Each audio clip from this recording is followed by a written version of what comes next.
Le monde. Le monde dans lequel nous évoluons. À quel point le connaissons-nous? Que savons-nous de lui? Tout ce que nous expérimentons au quotidien nous apporte d'innombrables informations sur le monde qui nous entoure, à travers un panel d'informations variées venant stimuler tous nos sens. La vue, l'ouïe, le goût et l'odorat, mais aussi les sensations physiques au travers du toucher. C'est donc au travers de notre corps, muni de tous ces sens, que nous découvrons le monde dans lequel nous évoluons. Mais quel est l'outil évolutif qui nous permet ainsi de nous mouvoir dans notre environnement et d'interagir avec ce qui nous entoure? Et qu'en est-il de notre monde intérieur? Que connaissons-nous à propos de notre corps? Comment faisons-nous pour l'habiter ainsi en nous identifiant à lui? Qu'est-ce qui est responsable de ce sentiment de dualité entre nous et notre environnement, entre notre monde extérieur et notre monde intérieur? L'image interne, inconsciente, mais profondément ancrée que nous avons de nous-mêmes est en fait construite grâce à notre sixième sens, la proprioception.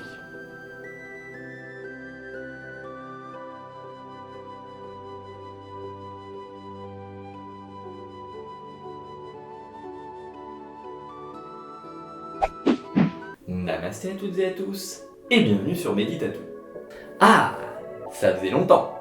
Alors oui, effectivement, avec tout ce qui s'est passé ces derniers mois, j'ai plus trop été actif sur la chaîne, mais maintenant c'est bon, on est reparti et le rythme devrait être plutôt soutenu. Et donc comme vous l'avez compris, dans cette vidéo, on va parler de notre sixième sens, la proprioception. Et pour ça, on va tout d'abord voir ensemble quels sont les éléments anatomiques qui sont mis en jeu, quels sont les mécanismes neurologiques qu'il y a en dessous, et après sachant tout cela, je vous montrerai pourquoi avoir une pleine compréhension de ce sens permet d'en avoir une meilleure maîtrise et d'en jouir pleinement lors de vos séances de méditation.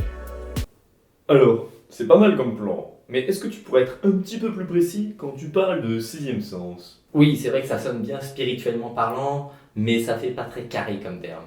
Alors oui, effectivement, il y a déjà certains points qu'il faut mettre au clair. Comme je vous l'ai déjà dit, on n'a pas que 5 sens. C'est une idée qui est en fait très vieille dans l'histoire de nos sociétés, #Aristote. Mais en fait, ça fait très longtemps qu'on en a découvert beaucoup plus. Et ce serait d'ailleurs un abus de langage de parler de sixième sens, parce qu'on ne peut pas réellement les classifier. Leur donner une hiérarchisation, ça dépend en fait du point de vue de chacun. Et pour moi, du coup, notre sixième sens, c'est la proprioception. Bon mais du coup, c'est quoi la proprioception? La proprioception, c'est même plus qu'un sens. C'est un système sensoriel complexe qui regroupe et coordonne différents sens distincts. Et la proprioception a pour principale fonction de nous faire ressentir notre corps dans l'espace et d'en gérer l'équilibre et la coordination. Le test que l'on fait généralement en médecine pour savoir si les personnes ont un minimum de proprioception, c'est de leur faire toucher leur nez, les yeux fermés, en écartant les coudes comme ça, et de voir si la personne fait bien le mouvement. Avec pas de proprioception, ça peut donner ça, ça, ça, ça, ça. Et la proprioception, c'est le sens qui nous permet d'avoir une carte mentale de notre corps. Et pour réussir à faire tout cela, la proprioception va faire appel à plusieurs structures anatomiques. Tout d'abord, les récepteurs somesthésiques, qui sont des récepteurs mécaniques, donc capables de ressentir des déformations comme des étirements, des pressions, des contractions, par exemple. Et ces récepteurs se trouvent partout dans le corps, dans tous les tissus. La peau, les muscles, les tendons, les ligaments, les os, les organes, etc. Et ces récepteurs sont les récepteurs du sens de la kinesthésie, littéralement le sens du mouvement. Et c'est le premier sens, donc impliqué dans la proprioception. Et c'est sur ce sens qu'on va s'attarder, mais un petit peu plus tard dans la vidéo. Le deuxième système sensoriel impliqué, c'est le système vestibulaire. Le système vestibulaire, c'est ce qui se trouve dans notre oreille interne. Alors ça sert pas du tout à entendre, bien au contraire. En fait, c'est un système de 3 canaux disposés sur un plan orthogonal.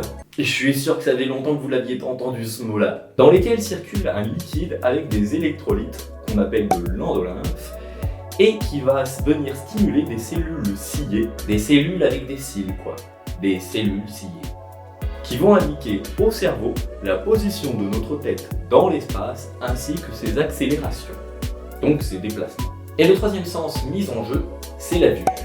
Alors celui-là, je vais pas trop vous le détailler, mais ce qui est intéressant de se dire, c'est que l'une des fonctions secondaires de la vue, c'est de nous maintenir en équilibre en nous indiquant où se trouve l'horizontale. Et c'est là qu'on se rend compte que se tenir debout, ça paraît bête, mais c'est quelque chose de primordial dans l'histoire de l'évolution de l'être humain, parce que notre corps est vraiment construit pour qu'on puisse le faire.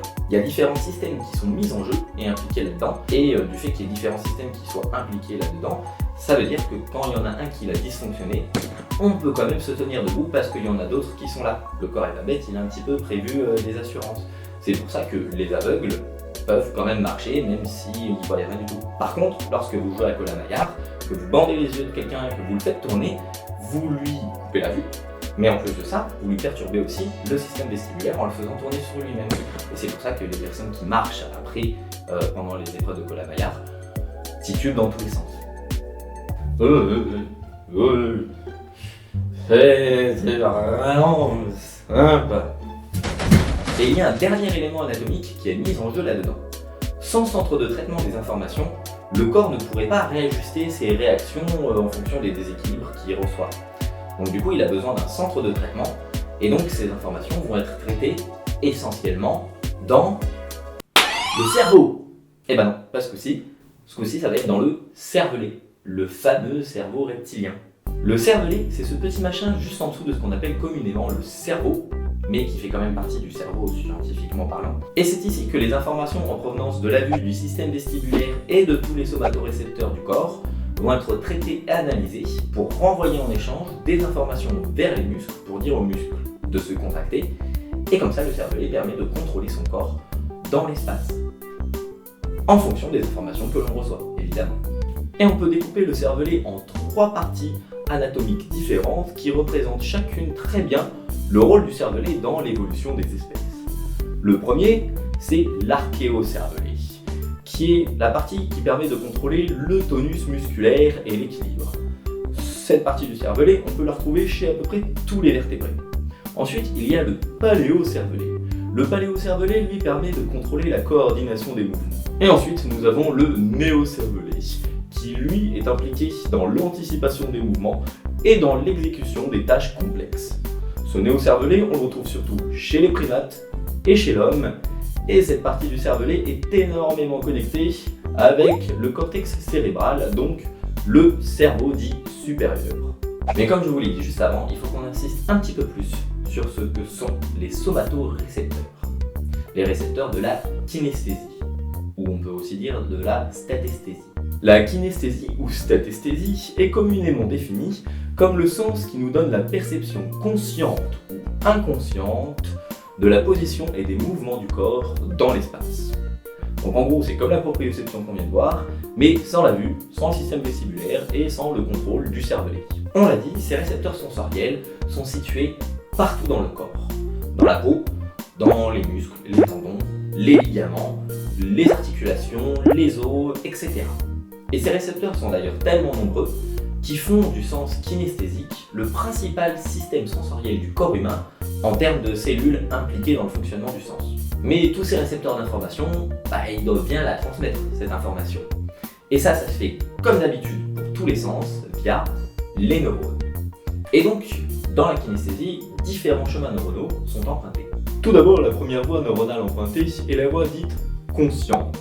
Les neurones vont prendre naissance au niveau des récepteurs sensoriels, donc partout au niveau du corps, et remonter le long du nerf, puis le long de la moelle épinière, jusqu'au niveau du tronc cérébral, donc le début du cerveau.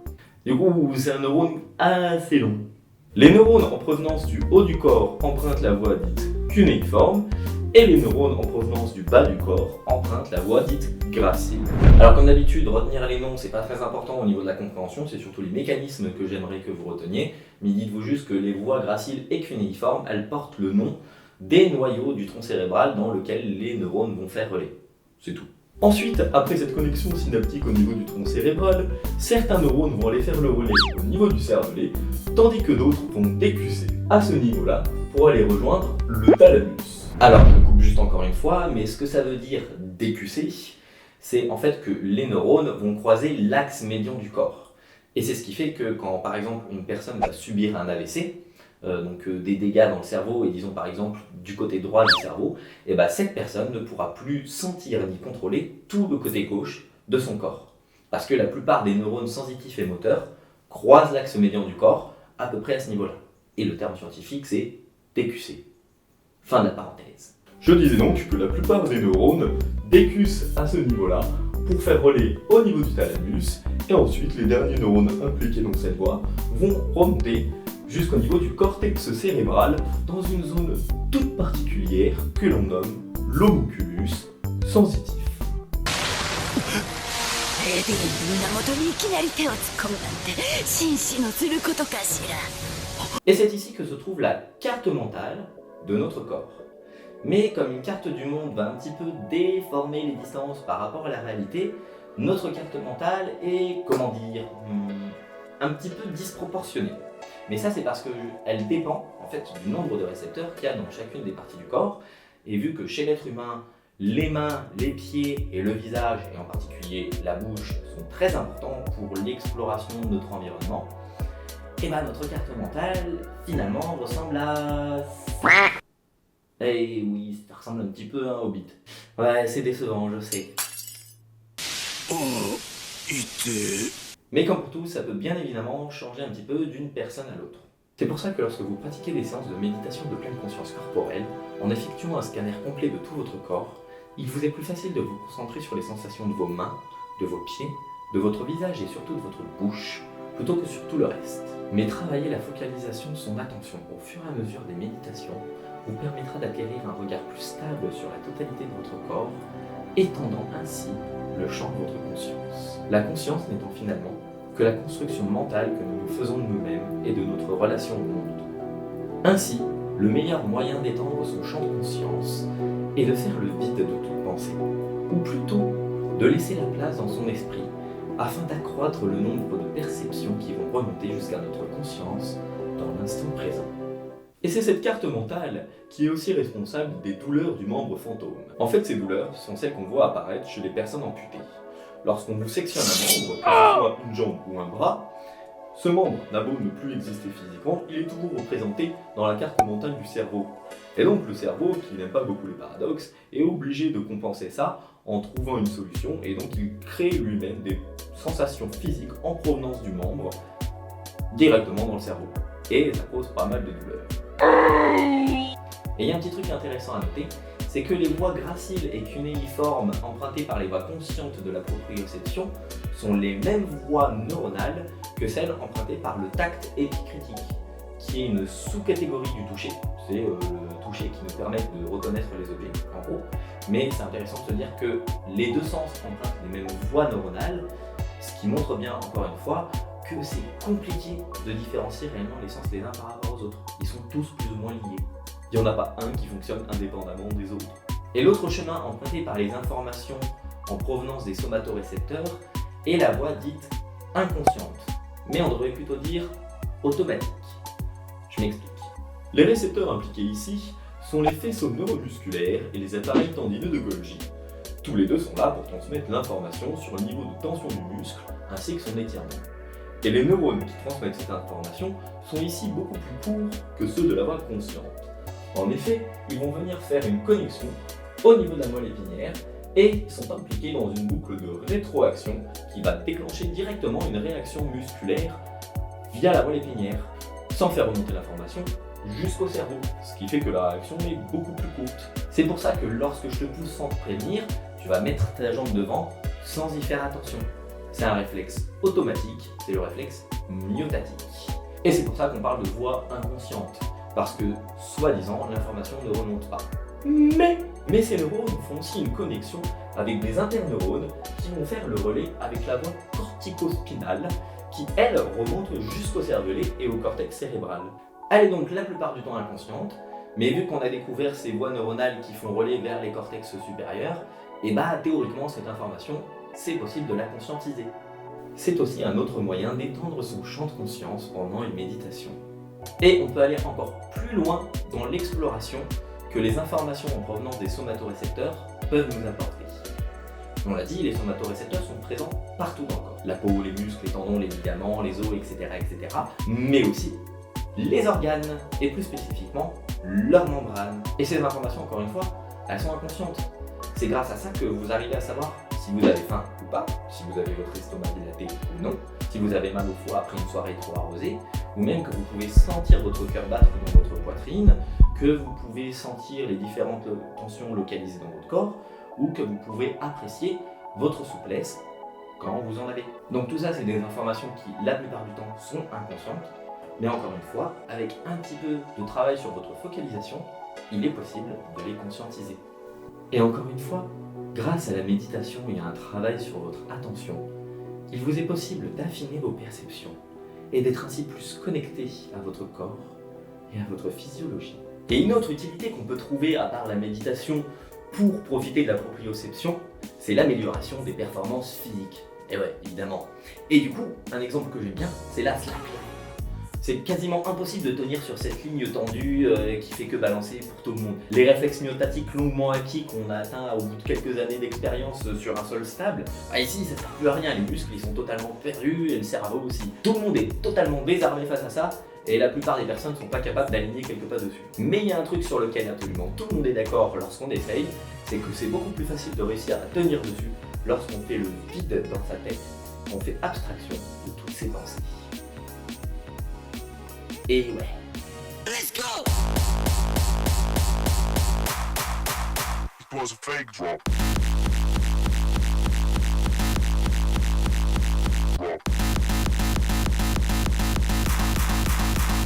Let's go!